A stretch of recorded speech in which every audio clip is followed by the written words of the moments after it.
My first reaction was it finally happened, because this is something that people have been talking about for quite a long time.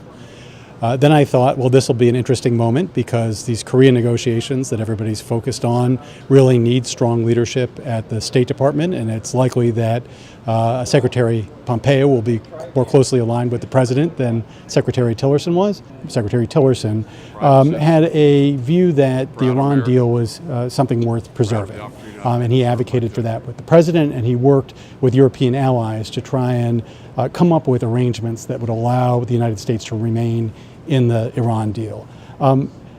Mr. Pompeo has taken a very different approach to the Iran deal. He's talked about really shredding it. And so it's not clear whether or not those efforts to keep the United States in will remain intact or whether there will be an effort to step back.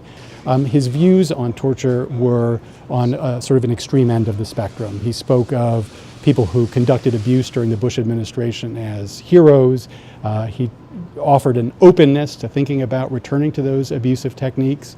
And as somebody who worked in the Obama administration, also worked in the Bush administration, and saw how the stain of torture really impacts the United States profile and its ability to lead on rule of law issues around the world, that's a real concern. Now that you have Mr. Pompeo moving over to the State Department and his deputy moving up, that deputy, Gina Haspel, had a record of running a black site during the Bush administration, playing a senior role in components of the CIA that were involved in running a program that has been tainted with abuse, and then also in the destruction of evidence of that program.